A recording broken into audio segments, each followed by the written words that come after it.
जय हिंद दोस्तों, एक बार फिर से आपका डिफेंस एग्जाम बाई एसके में स्वागत है। आज हमारा है लेक्चर नंबर फर्स्ट है अपवर्तन में प्रकाश की लाइट में हमारा परावर्तन का हो चुका है, अपवर्तन का हम लेके आए हैं। आज हम अपवर्तन के बारे में सीखेंगे, अपवर्तन का नियम क्या होता है, अपवर्तन के कितने नियम होते हैं और साथ में कुछ उदाहरण भी देखेंगे कि अपवर्तन का दैनिक जीवन में यूज कहाँ पे है सबसे ज़्यादा। कुछ टर्म आते हैं जैसे सघन माध्यम क्या होता है, विरल माध्यम क्या होता है, उसके बारे में सीखेंगे और साथ में देखेंगे प्रकाश का उत्क्रमणीयता से क्या लेना देना है, प्रकाश का उत्क्रमणीयता का नियम क्या कहता है और वास्तविक तथा आभासी गहराई को देखेंगे। और चलते हैं, इससे पहले हम इन टॉपिक को देखने से पहले थोड़ा सा अपना जो पर्सपेक्टिव है इस चैप्टर में, ये सब तो पढ़ना ही है और क्या क्या पढ़ना है उन सारे टॉपिकों को देख लेते हैं। और हमारा दैनिक जीवन में यूज कहाँ पे होता है, इस टॉपिक का रिलेट कहाँ पे करते हैं उसका भी देख लेते हैं। सबसे पहले क्या करते हैं, थोड़ा सा इंट्रोडक्शन 2 मिनट देख लीजिएगा, उसके बाद हम क्या करते हैं टॉपिकों को स्टार्ट करते हैं। आपको पता होगा कि आप पानी में जाते होंगे, पानी को नदी के किनारे जाते होंगे, प्रकाश का लाइट देखते हैं, पानी के अंदर भी चले जाता है। जब प्रकाश की किरण एक माध्यम से दूसरे माध्यम में चली जाती है, जैसे हवा से पानी में चले गया, उस घटना को बोलते हैं अपवर्तन। क्या बोलते हैं? अपवर्तन। जैसे लाइट गई है तो प्रकाश का अपवर्तन बोल दिए, आप गए हैं तो ऐसा नहीं बोल सकते आदमी गया तो आदमी का अपवर्तन नहीं। लाइट गया क्योंकि वो प्रॉपर्टी खास है, लाइट हर जगह ट्रेवल कर सकते हैं। आपको बताया कि लाइट के लिए कोई माध्यम की मीडियम की आवश्यकता नहीं हो सकती, निर्वात में भी चल सकता है। तब प्रकाश जब एक माध्यम से दूसरे माध्यम में जाती है, उस घटना को क्या बोलते हैं? प्रकाश का अपवर्तन बोलते हैं। आप देखते हैं अपवर्तन में क्या होता है, कई चीजें रिलेट करती है। जैसे पूछ लेगा आपको, जब प्रकाश की किरणें पानी से हवा में, हवा मतलब हवा से पानी में गई या पानी से हवा में गई, तो उसको बताइए प्रकाश की किरणें क्या इधर मुड़ी या उधर मुड़ी, एंगल बताइएगा। प्रकाश की किरणें में जो चलने की स्पीड है उस पर क्या डिपेंड करता है, उसकी चाल बताइएगा, प्रकाश की चाल पूछ लेगा। और बहुत सारे उदाहरण हैं, आप एक नाम सुने होंगे, इसी टॉपिक के अंतर आता है, अपवर्तन के अंतर आता है पूर्णांतिक परावर्तन, टोटल इंटरनल रिफ्लेक्शन जिसको बोलते हैं इंग्लिश में। उसमें एक आपको आज देखते हैं, आज के ज़माने में वाईफाई का सबसे ज़्यादा यूज होता है, इंटरनेट का। इंटरनेट को एक जगह से दूसरी जगह ले जाने के लिए ऑप्टिकल फाइबर का यूज किया जाता है, जिसको बोलते हैं प्रकाशिक तंतु।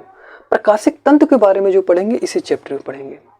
और एक आपका टॉपिक आता है प्रकाशिक तंतु के बारे में, और रिलेट किया जाएगा किस तरह से काम करता है उसके बारे में बताया जाएगा। इसमें से एक टॉपिक आता है आपका वास्तविक और तथा आभासी गहराई। जैसे आपने कई चीज़ों को देखा होगा, हो सकता है अभी यहाँ पे करके भी दिखाया जाए कि किस तरह से आपको दिखता है, रियल में देख लीजिएगा। कि आप देखते हैं किसी भी सिक्के को अगर हम पानी के अंदर डालते हैं तो वो क्या होता है, उभरा हुआ दिखाई देता है। या इसका अपोजिट भी कर सकते हैं, जैसे आप गए हैं ट्यूबवेल पे नहाने गए हैं, आप अंदर से किसी व्यक्ति को देखते हैं तो क्या होता है, वो पास जैसे दिखता है या दूर दिखता है, इस तरह से बिहेवियर होता है। और लेकिन आप सिक्के को देखते हैं तो या पास होता है या दूर, इस तरह से बिहेवियर होता है। ये किसके कारण होता है, इसके ही अंतर्गत पढ़ेंगे अपवर्तन। उसका एक टॉपिक होता है वास्तविक गहराई और आभासी गहराई। पेन को आप डालते हैं, किस तरह से उसको बिहेवियर करते हैं। अभी जैसे टॉपिक आएगा उसको रिलेट करके बताया जाएगा। अब आपको दिमाग में बन गया होगा खाका कि इसका मतलब है जितने भी प्राकृतिक घटनाएं घट रही, प्रकाश जहाँ जहाँ पे एंटर कर रही हैं माध्यम में, जिससे एक दूसरे माध्यम में जा रही हैं, वहाँ से घटनाएं को क्या बोल देंगे, प्रकाश का अपवर्तन बोल देंगे। प्रकाश के अपवर्तन के 2 नियम होते हैं, उन नियमों के बारे में समझते हैं, उसके बाद हम इन टॉपिकों को देखते रहेंगे, ठीक ना। उदाहरण में बहुत सारे उदाहरण हो सकते हैं। एक सबसे लेटेस्ट उदाहरण जैसे आप बोलते हैं, जैसे देखते हैं आपको, आप देखते होंगे ट्रैफिक नियम में लाइटों का यूज किया जाता है, एक खास तरह के रंगों का यूज किया जाता है। जैसे लाल रंग का यूज किया जाता है, पीले का लाल पीला और हरा का यूज किया जाता है। तो ये 3 ही रंगों का क्यों यूज किया जाता है? लाल रंग का अपवर्तनांक कितना होता है, बैगनी का अपवर्तनांक कितना होता है, ये क्वेश्चन पूछा गया है आपके प्रीवियस ईयर क्वेश्चन में, ठीक ना। तो इसके बारे में डिस्कस करेंगे। तो आइए स्टार्ट करते हैं सबसे पहले हम, ठीक ना। तो सबसे पहले देखेंगे परावर्तन के नियम। तो परावर्तन के नियम में थोड़ा सा पहले हम आपको लिख के बताते हैं, उसके बाद चित्रों के माध्यम से बता देते हैं। तो अपवर्तन के अगर नियम देखना है तो अपवर्तन के आपको बेसिकली 2 नियम होते हैं। कितने नियम होते हैं परावर्तन के? परावर्तन के नियम होते हैं 2। एक नियम होता है कि प्रकाश की किरणें एक माध्यम से दूसरे माध्यम में जाती हैं तो एंगल क्या होगा, अलग अलग होगा। एक नियम को बोलते हैं स्नेल का नियम। क्या बोलते हैं? स्नेल का नियम। स्नेल का नियम, स्नेल का नियम क्या कहता है, अभी सब चीज़ें आपको चित्रों के माध्यम से बताया जाएगा। स्नेल का नियम होता है sine I upon sine R. एक तो ये हो गया, जिसको बोलते हैं 1 और 2। ये क्या होते हैं, नियत होते हैं। एक तो ये बोलता है। दूसरा बोलते हैं जब एक माध्यम से दूसरे माध्यम में जाते हैं तो बोलता है आपतित किरण। आपतित किरण परावर्तित अपवर्तित किरण, कौन किरण? अपवर्तित किरण तथा आपतन बिंदु पर, तथा आपतन बिंदु पर, आपतन बिंदु पर, आपतन बिंदु पर डाला गया अभिलंब, डाला गया अभिलंब तीनों एक ही तल में होते हैं। तीनों क्या होंगे? एक ही तल में होंगे। अभिलंब तीनों एक ही तल में होंगे। ये इसके दो नियम हैं। अब देखिएगा, पहले समझिएगा, ये तो नियम आपको याद हो जाएगा। पहले चित्र को देखिएगा, उसके बाद नियम को याद करने की कोशिश करिएगा। जैसे हम मान लेते हैं एक माध्यम क्या है, यहाँ पे नीचे क्या मान लेते हैं? पानी है। आपका नीचे क्या है? पानी है। ऊपर क्या है? वायु है। नीचे ऊपर क्या है? वायु है। नीचे क्या है? पानी है। मान लेते हैं इसको जो अलग कर रही है, इस सतह को मान लेते हैं पृष्ठ सतह बोलते हैं, या सतह जो एक दूसरे को पानी और हवा को अलग कर रहा है। मान लेते हैं आपका प्रकाश की किरणें ऐसे आ रही हैं, इस आने वाली किरण को बोलते हैं आपतित किरण। यहाँ पे लिखा गया है आने वाली किरण को आपतित किरण बोलते हैं। मान लेते हैं इस पे एक क्या डाला गया है? अभिलंब डाला गया है। क्या डाला गया है? अभिलंब। आपतित किरण जैसे ही आएगी, आपको पता है जैसे ही प्रकाश किरण वायु से पानी हो जाएगा, वायु से मतलब, वायु का मतलब यहाँ पे हो गया विरल माध्यम। कैसा माध्यम हो गया? विरल। अब थोड़ा सा शब्द देख लीजिएगा, विरल और सघन को, थोड़ा सा इसको देख लीजिए, उसके बाद हम किरणों पे आते हैं। विरल माध्यम उस माध्यम में कहते हैं जहाँ पे प्रकाश किरण बहुत तेजी से गति करते हैं। सघन माध्यम का मतलब होगा जैसे ही माध्यम घन होता है। सघन का मतलब होता है जैसे ही एटम क्या होते हैं? पास पास होते हैं, प्रकाश के किरणों को चलने में आसानी नहीं होती है, तो बोलते हैं जैसे प्रकाश। विरल का मतलब हो गया बहुत दूर दूर हो। जैसे आप बोलते हैं ना देसी भाषा में बोलते होंगे आप कि हमारा खेतवा बहुत विरल है। विरल का मतलब है बहुत दूर दूर है। दूर दूर है तो चलने में आसानी होगा, तो इसी तरह प्रकाश को चलने में आसानी होता है। जैसे बोलते हैं सघन, सघन का मतलब बहुत घन है। जब जैसे बहुत घन होगा तो आप आसानी से चल लेंगे? नहीं चल पाएंगे। जब घन होगा तो आपका प्रकाश किरणें बहुत स्लो चलती हैं। जैसे ही प्रकाश की किरणें विरल माध्यम से सघन माध्यम में या पानी से वायु से पानी में आती हैं, तो क्या होती है? अपने माध्यम से, अपने मार्ग से विचलित हो जाती है। अपने मार्ग से विचलित होने की घटना को बोलते हैं प्रकाश का अपवर्तन। क्या बोलते हैं? प्रकाश का अपवर्तन बोलते हैं। जैसे इसको जाना चाहिए था यहाँ पे डॉट डॉट, थोड़ा देखिएगा, ये डॉट डॉट जो दिखाया जा रहा है, जाना चाहिए था यहाँ पे, लेकिन जा कहाँ रही है? यहाँ से जा रही है, तो वास्तविक में जा रही है यहाँ पे। अब देखिएगा, आपका नॉर्मल है, नॉर्मल को दिखाया जा रहा है एन से, नॉर्मल, और ये जो किरण गई है ना पानी में, इस किरण को बोलते हैं आपतित किरण। क्या बोलेंगे? आपतित किरण। आपतित किरण अभिलंब के बीच के बने कोण को बोलते हैं एंगल आर।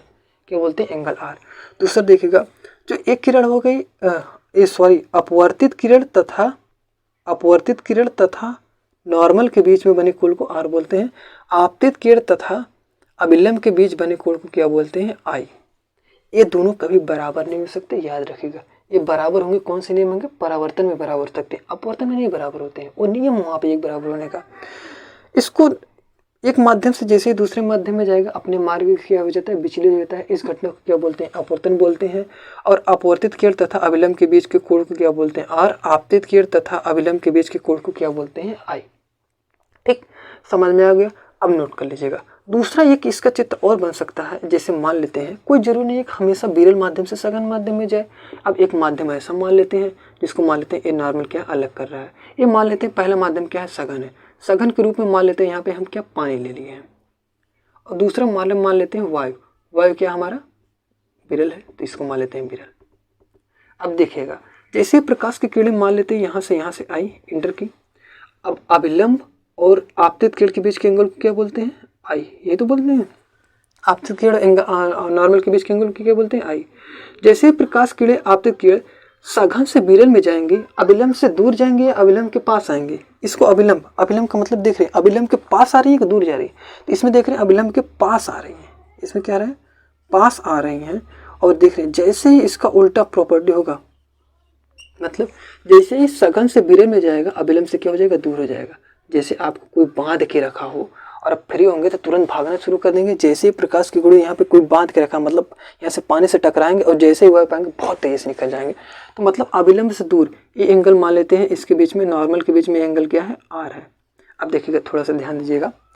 ये वाला चित्र बनाइएगा, एक साइड बनाइएगा, इसको बनाइएगा एक साइड, ये वाले को एक साइड बनाइएगा। अब देखिएगा, थोड़ा सा ध्यान दीजिएगा।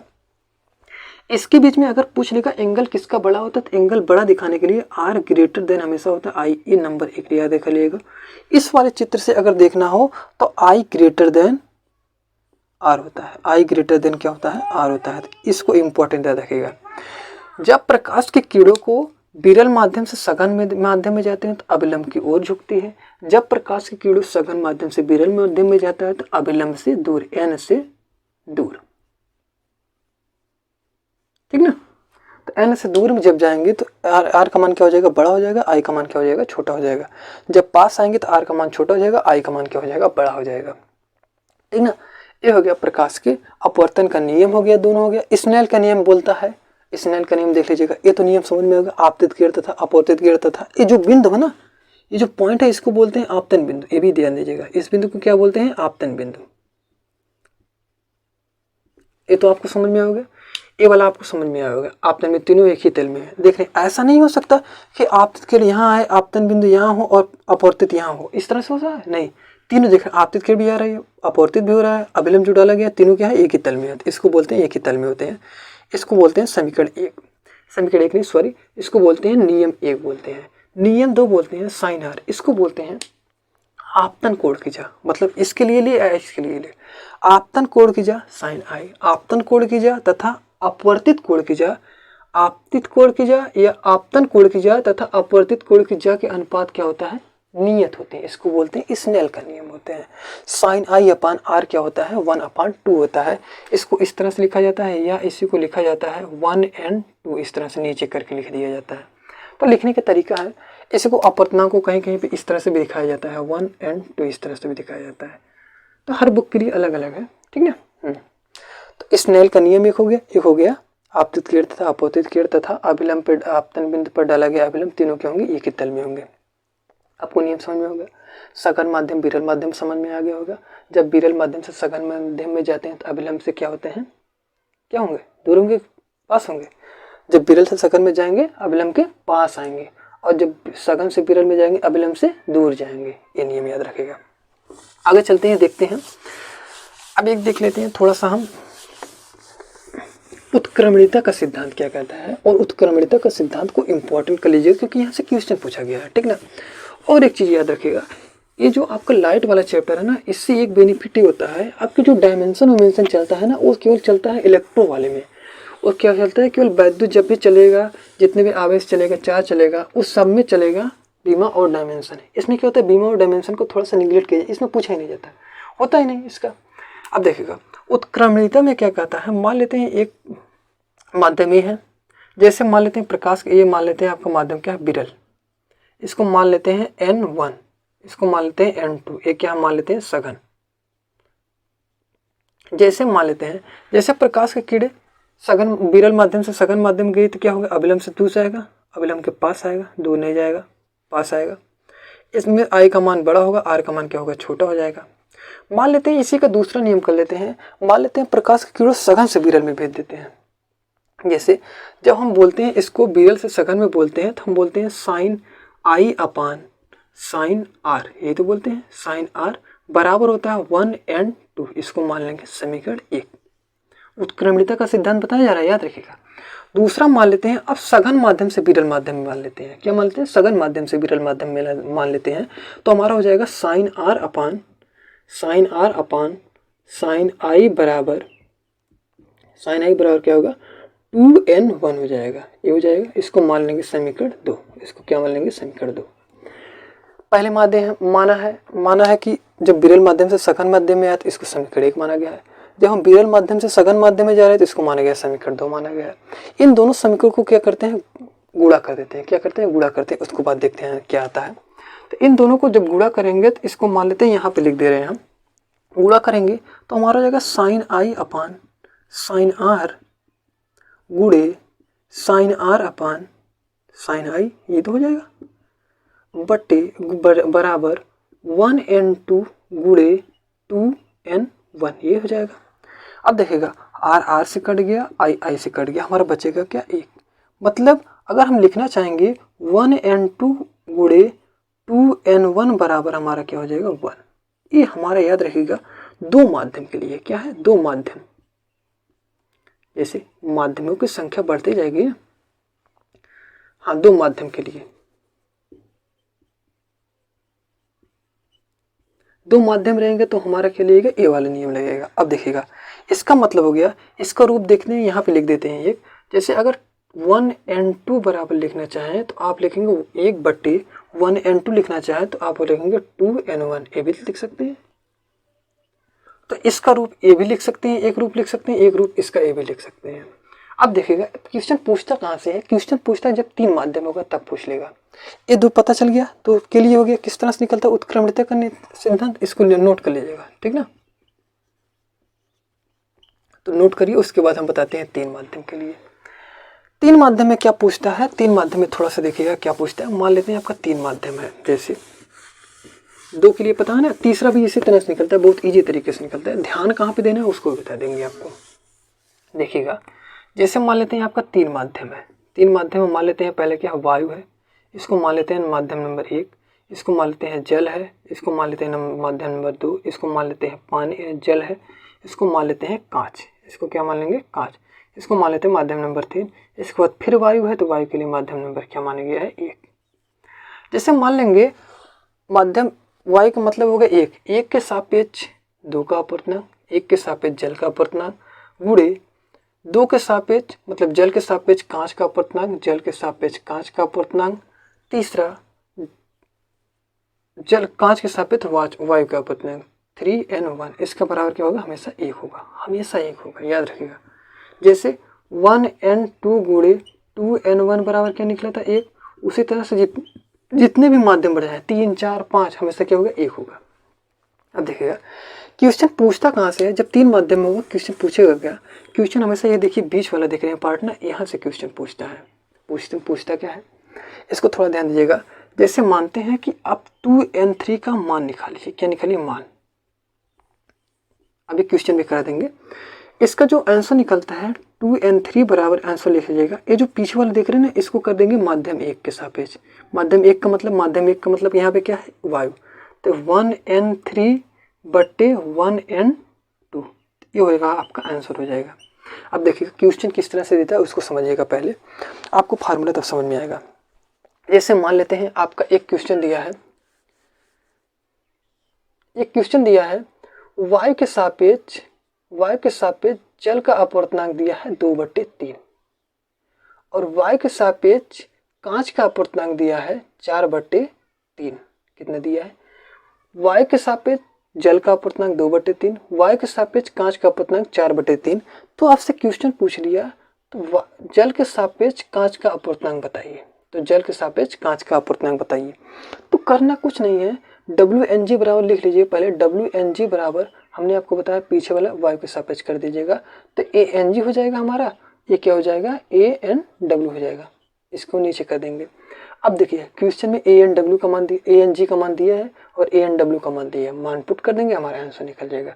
ANG का मान कितना दिया है 4/3, टोटल बट्टे कितना दिया ANW कितने 2/3। अब इसको सॉल्व करेंगे, जैसे इसको ऊपर लेके जाएंगे हमारा क्या हो जाएगा, ऊपर लेके जाएंगे तो क्या हो जाएगा हमारा, ये बदल जाएगा हमारा, इस रूप में बदल देगा। यहाँ पे देखिए ये वाले को देख रहे हैं, यहाँ पे कर दे रहे हैं, तो हमारा हो जाएगा 4/3 गुणे 3/2, 3/2 से कट जाएगा, 2 से कट जाएगा, हमारा कितना आ जाएगा 2। आंसर कितना आएगा 2। तो कभी पूछ लेगा जल के सापेक्ष कांच का अपवर्तनांक कितना होगा 2, यही हो गया। मात्रक होते ही नहीं, बीमा होते ही नहीं इसके, ठीक ना। तो इस चीज़ का अगर क्वेश्चन नोट करना हो तो नोट कर लीजिएगा, फार्मूला किस तरह से पूछा जाता है। इसका एक और भी फार्मूला हो सकता है, इसका फार्मूला एक अगर नोट करना हो, इस फार्मूले से थोड़ा सा ध्यान दीजिएगा, इस वाले से। इसको अगर हम इस साइड लेके जाएंगे 1/1n2 गुणे 3n1, ये भी हो सकता है, ठीक ना। तो एक रूप इसका ए हो सकता है, इसका रूप ए, बेसिकली ज़्यादातर यूज इसी रूप का होता है, इसलिए आपको इसीलिए इसको बताया जा रहा है हमेशा। तो जब भी 3 माध्यम रहेगा, बीच वाला पूछता है, बीच वाला किस तरह निकलते हैं उसका शॉर्टेस्ट ट्रिक बता दिया गया, इसी तरह से लगाइएगा। इसके झमेला वो पढ़ेंगे तो क्वेश्चन सॉल्व नहीं होगा, ठीक ना। हाँ, तो आपको समझ में आ गया होगा, नियम पता चल गया होगा, जो 2 नियम थे उसके बारे में हमने बता दिया है। आपके उत्क्रमणिका का सिद्धांत के बारे में पता चल गया है, 2 माध्यम रहेंगे 3 माध्यम रहेंगे, किस तरह से बात करेंगे वो भी हो गया है। अब चलते हैं हम वास्तविक गहराई और आभासी गहराई के बारे में बात करते हैं उसके ऊपर डिपेंड करते हैं, उसको आके देखते हैं।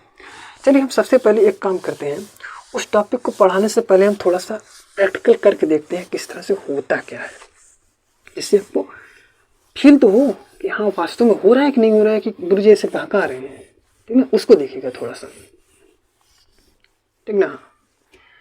जैसे देखिएगा आप यहाँ पे देख रहे हैं पानी रखा है ना, अभी देख रहे हैं पानी, देख रहे होंगे,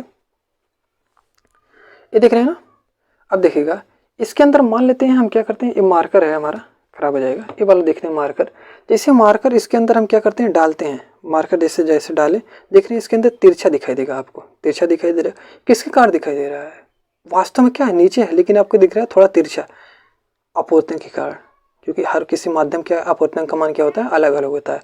माध्यम का अपवर्तन अलग होने की वजह से क्या होगा, अलग अलग दिखता है। दूसरा देखिएगा जैसे आप देख रहे हैं उंगली देख रहे हैं पतली से दिखती है ना, जिसके अंदर जैसे ही डालेंगे क्या होगा, आपको जैसे मोटा सा दिखेगा, इसका मतलब क्या है, अपवर्तन का कारण, क्योंकि माध्यम का अपवर्तन अलग अलग होता है, इसलिए आपको अलग अलग दिखता है, ठीक ना। इसी तरह से बोलता है, अगर हम किसी माध्यम, मान लेते हैं कोई पानी के अंदर किसी सिक्के को डालते हैं, सिक्के को डालते हैं, जैसे ही पानी के अंदर सिक्के को डालेंगे क्या सिक्का क्या होता है, ऊपर उठा हुआ दिखाई देता है। तो पहले देखते हैं वास्तव में क्या होता है, तले में होता है। जैसे मान लेते हैं आपका एक पात्र है, पात्र में सिक्का आपका है यहाँ पे, और दिख रहा है आपको वास्तव में यहाँ पे दिख रहा है। जैसे मान लेते हैं एक पात्र है, पात्र बंद नहीं है, ऐसा है, ठीक ना। इस तरह से अलग अलग मान लेते हैं। यहाँ पे इसके अंदर क्या है, जल भरा है, वास्तविक गहराई। अब देखिएगा हेडिंग डाल दीजिएगा, वास्तविक आभासी, वास्तविक और आभासी। पहले समझिएगा वास्तविक और आभासी है क्या, उसके बाद लिखिएगा कुछ, ठीक ना, क्योंकि पहले समझ लीजिए कॉन्सेप्ट को, उसके बाद लिखना आसान रहेगा। जैसे हम क्या कहते हैं, प्रकाश की किरणें आपको यहाँ पे हैं, जैसे अब देखिएगा थोड़ा समझिएगा, हम कहते हैं जब प्रकाश की किरणें सघन माध्यम में, अब जैसे जल है तो इसका माध्यम क्या हो जाएगा, सघन हो जाएगा, और ये ऊपर क्या है, वायु है। अब जब प्रकाश की किरणें सघन माध्यम से विरल माध्यम में हम ऊपर से ऑब्जर्व कर रहे हैं, जैसे प्रकाश की किरणें मान लेते हैं यहाँ पे सघन माध्यम है, सघन माध्यम से चली, सघन माध्यम से विरल माध्यम में जैसे चलेगा अविलंब की ओर जाएगा, अविलंब की दूर जाएगा। अब बताइएगा अविलंब की ओर आएगा, अविलंब से दूर जाएगा। जैसे ही सघन माध्यम आपको न समझ में, अब बना लीजिए सघन विरल, जैसे ही सघन विरल बताए आपको पता चलेगा, सघन माध्यम से जैसे ही प्रकाश की किरणें जाती है अविलंब से दूर चली जाती है। सघन को जैसे ही प्रकाश की किरणें जाते हैं, मान लेते हैं नॉर्मल डाला गया है, तो अविलंब से क्या हो जाएंगे, दूर चले जाएंगे। थोड़ा देखिएगा ध्यान से, अविलंब से दूर इस तरफ जाएंगे, ठीक ना। नॉर्मल है तो नॉर्मल की तरफ नहीं जाएंगे, अविलंब से दूर चले जाएंगे, अविलंब से दूर चले जाएंगे। अब पूछ लेगा इसमें एंगल किसका बड़ा होता है, विरल माध्यम के साथ बड़ा होगा कि सघन माध्यम का, तो विरल माध्यम का मतलब इसका बड़ा हो जाएगा। अब थोड़ा ध्यान दीजिएगा, इसके भी जैसे एंगल यहाँ पे ऐसे डॉट डॉट दिखाएंगे, डॉट डॉट दिखाने का मतलब आपको दिखेगा कहाँ, वास्तव में दिख रहा है सिक्का यहाँ पे, आपको है कहाँ पे, वास्तव में यहाँ पे है, तो वास्तव में है इसके तले में, वास्तव में क्या है, इसके तले में दिख कर रहा है आपको, ऊपर उठा हुआ दिख रहा है। इसका मतलब है कि जब हम किसी भी माध्यम में मान लेते हैं, हमारा माध्यम क्या, प्रेक्षक, देखने वाला कहाँ है, देखने वाला मतलब ये मान लेते हैं आँख है आपका, देखने वाला। जैसे देखने वाला अगर वायु से देख रहा है और सिक्का रखा है कहाँ पे, सघन माध्यम में रखा है, सिक्का क्या सघन माध्यम में रखा गया है। जैसे वायु से सघन माध्यम में किसी भी चीज को देखेंगे वो हमेशा क्या, ऊपर उठा हुआ दिखाई देगा। जैसे इसका उदाहरण देखते हैं, पेन क्या होता है, तिरछा हुआ दिखाई देता है, उसको देखते हैं। किसी अक्षर के ऊपर अगर क्या रखते हैं, किसी भी कांच के टुकड़े को रख देते हैं, अच्छा देखा वो चटक सा दिखने लगता है, मतलब उभरा हुआ दिखने लगता है।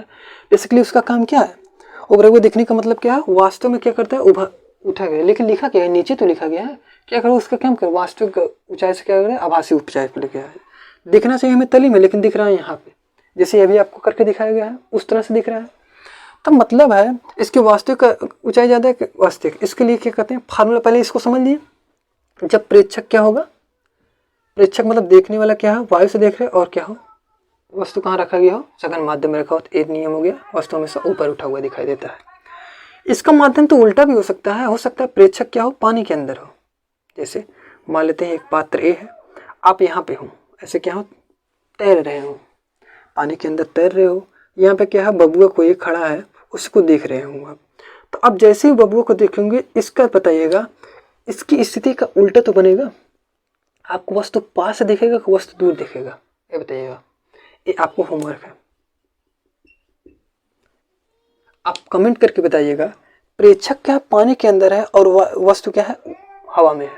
तब बताइएगा कि वस्तु आपको पास दिखेगा कि दूर दिखेगा, क्योंकि इसका अपोजिट होगा, ठीक ना। वास्तविक गहराई का इसका अपोजिट होगा। जैसे क्या सघन माध्यम में कैसे दिख रहा है आपको वस्तु, क्या ऊपर उठा हुआ दिखाई देगा, जैसे ऊपर उठा दिखाई देगा। इसमें क्या होगा, किरण आरेख जैसे बनाएंगे आपको वस्तु क्लियरिटी दिखने लगेगी, ठीक है। अब किरण आरेख बना के देख लीजिएगा, उसके बाद हम आपको बताएंगे, ठीक ना। हाँ, तो इसके लिए आपको होमवर्क दे दिए हैं, HW है ये आपका। और कल के कॉन्सेप्ट में आज के लिए इतना ही रखते हैं। तो आज के लिए आपको परावर्तन का नियम, उत्क्रमणीयता का सिद्धांत बता दिया गया है। वास्तविक गहराई में एक आपको कॉन्सेप्ट बता दिया गया, एक कॉन्सेप्ट आपके लिए होमवर्क है। कल के लिए आपका क्रांतिक कोण, पूर्वांतिक परावर्तन है, कुछ उदाहरण देखेंगे, उसके बाद कुछ क्वेश्चन को देखेंगे, आपका चैप्टर द एंड हो जाएगा अपवर्तन। उसके बाद जो आएगा हमारा वो आएगा लेंस, और लेंस मोस्ट इंपॉर्टेंट है। ये वाला भी चैप्टर इंपॉर्टेंट है, क्योंकि यहाँ से 1 नंबर का क्वेश्चन पूछे जाते हैं। अगर अप्रॉक्स देखेंगे पूरे लाइट के तो लगभग 10 से 15 नंबर का क्वेश्चन पूछा जाता है आपके फिजिक्स में। तो आज के लिए इतने रखते हैं। जय हिंद।